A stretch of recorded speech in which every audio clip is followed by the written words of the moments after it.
Imagine a city at war. But this isn't about soldiers or riots. It's about corruption, deception, and violence quietly taking root in the very institutions meant to protect us.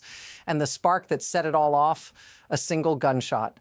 You've been told a story of an innocent life lost during an immigration operation. But what if I told you that this shooting uncovered something much darker? This wasn't just a law enforcement agent defending himself. It was the start of a nationwide operation that revealed a criminal empire, one hidden in plain sight. You're about to learn how everything ties together and why it matters to you. But here's the part no one is talking about. The truth is far worse than you think. Want to know what's really been happening behind closed doors? Stick with me. At first glance, this seemed like an isolated incident, a law enforcement agent firing in self-defense during a routine immigration operation. But what happened next turned everything upside down. What started as a single shot quickly spiraled into something much bigger. Federal authorities weren't just dealing with a tragic death. They uncovered a criminal network spanning across state lines, tied to a deep corruption hidden within the very system meant to stop it. You've been told about the raid, the arrests, the public outcry. But here's the real question. How deep does this go? Was this just a blip, or was something far darker lurking beneath the surface? The moment those agents stepped into that hotel, they didn't just find immigration violations. They found a city, no, a country, teetering on the edge of an unseen criminal empire. And trust me, what's coming next will change everything you thought you knew about what's really happening. This wasn't just another law enforcement operation. It was a seismic shift in what we thought we knew about the justice system. Right after that gunshot, agents discovered more than illegal immigrants. They uncovered false identities, drugs, weapons, and over $4 million in cash hidden in the ceilings. But that's just the start. Let's talk about what they really found. Inside that hotel, they didn't just find criminal activity. They found a network so deeply embedded in the system that it was nearly impossible to spot. And here's where it gets unsettling. Federal authorities linked this network to at least 24 gang-related deaths. Deaths that had previously been written off as isolated crimes. This wasn't just a criminal operation, it was a major threat, one protected by people in power. Notice what's missing here. We've heard about the drugs, the weapons, the money, but no one's talking about the political connections that shielded this operation for years. That's what makes this so much bigger. Now, things are about to get even darker. What began as a routine immigration sweep escalated within minutes into a nationwide criminal conspiracy. And here's the thing. This isn't some isolated case. It's a warning about how deeply corruption can take root. Take a step back and think about this. It's not the first time we've seen law enforcement fail to see the threat right in front of them.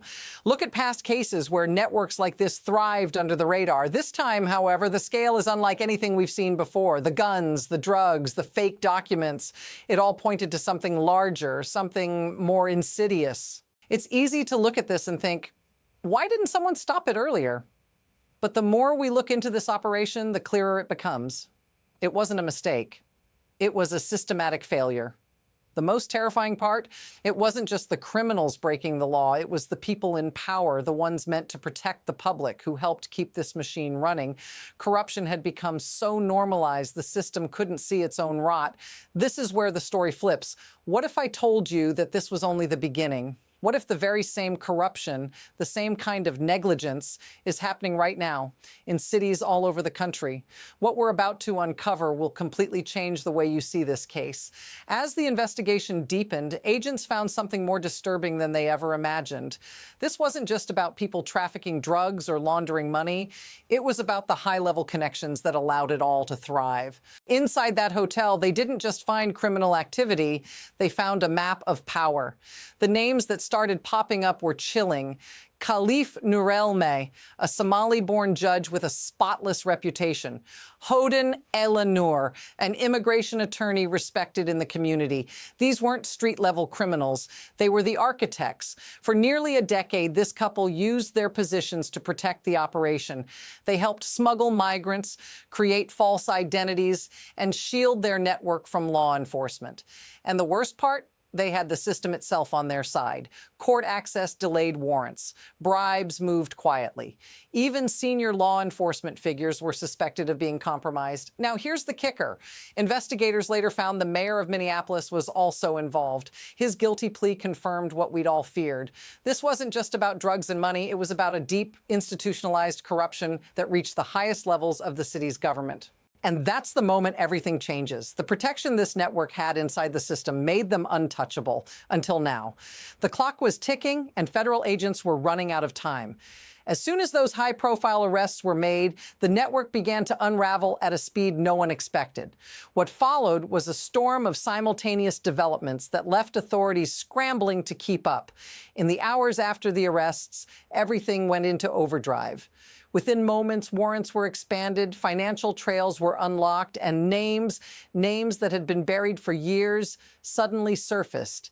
Investigators were now chasing down leads across 6 states, and the scale of this operation was becoming shockingly clear. By 4:09 a.m., more than 1,200 federal agents were in position. Roads were sealed, power grids monitored. This was no longer just about a drug ring. It was about a national security threat. One by one, agents began to breach locations in Minnesota, Wisconsin, Illinois, Iowa, Missouri, and Michigan. In northern Minnesota, a reinforced door exploded inward. In Chicago, a converted auto shop became a war zone. Flashbangs and gunfire erupted. And in Milwaukee, a suspect was neutralized while trying to flee from a firefight. The scale of violence and resistance was staggering. 9 cartel enforcers were killed, and 2 federal agents were wounded. But by sunrise, the truth was clear. This wasn't a local operation. It was a well-organized, hardened cartel embedded deep inside the American heartland. What happens if this continues? The violence will escalate, and the network's grip will only tighten. Now, let's take a moment to step back and look at what this means for you, the everyday person, because what we're talking about here doesn't just affect law enforcement or criminals. It's about real lives being destroyed. Think about the people living in these neighborhoods. For years, entire communities have been trapped in a cycle of fear, violence, and addiction, all while a system of corruption kept the gears turning. These weren't just numbers or statistics on a report. These were families, parents, children, all suffering in the shadows. Look at the lives lost.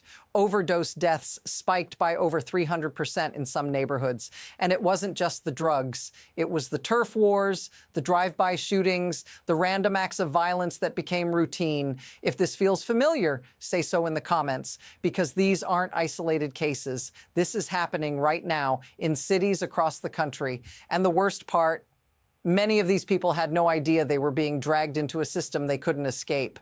What happens when entire generations are lost to this? What happens when the very institutions meant to protect people instead enable the destruction? Now let's step beyond the outrage and look at the deeper mechanism behind all of this. It's not just about the criminals. It's about the system that allowed this to happen for so long.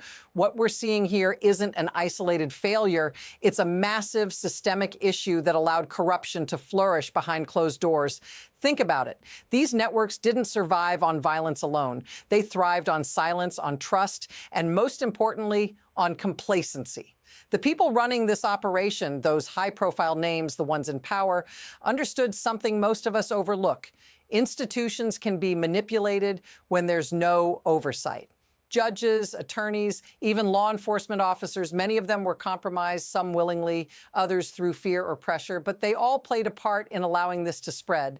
This system didn't fail overnight. It eroded one decision at a time. A missed file here, a delayed investigation there, and with each small act of negligence, the network grew stronger, more entrenched, until it became untouchable. This is the hard truth no one wants to face. This wasn't an accident. It wasn't just bad luck. It was the product of a system designed to look the other way. And when that happens, the public pays the price. So where does this go from here? The operation may have broken the network, but the consequences are just beginning. On one hand, we could see a future where these revelations lead to real change. With the internal shield removed, the corrupt network is crumbling fast. Investigations have exposed key figures. And as more arrests pile up, transparency is starting to win. There's hope that the system will finally start protecting the people it was meant to serve. But here's the other possibility. The system could fight back. Those in power are not going to give up control easily. There will be more resistance, more pressure to protect what remains. We've already seen how deep the corruption runs, and it's not going to disappear overnight. This isn't just about cleaning up one city or one network. This is about a shift in the way we think about power, accountability, and what happens when those in charge stop serving the people. The real question is, will this be the turning point, or is it just the beginning of an even bigger battle? The future is uncertain, but one thing is clear. The momentum has already shifted. The next move is already forming, and it's only a matter of time before we see what happens next. Here's the bottom line. The damage caused by this network wasn't just in the drugs, the violence, or the corruption. It was in the illusion of immunity. The belief that some people, no matter what they did, could never be held accountable. But that illusion is shattered. What we're witnessing now is the painful process of accountability as the system begins to clean itself from the inside out. For the first time in years, we're seeing justice work the way it should, but make no mistake, the reckoning has only just begun. The story we've uncovered here is just one example of how corruption operates in the shadows, and the next network, it won't look the same, but it will thrive in the same conditions if we let it. This is the warning. If we don't remain vigilant, if we stop questioning those in power, we're setting ourselves up for another cycle of betrayal. If you believe no one should be above the law, hit like. If you want more stories like this, follow for continued analysis. The truth is out there, and we're just getting started.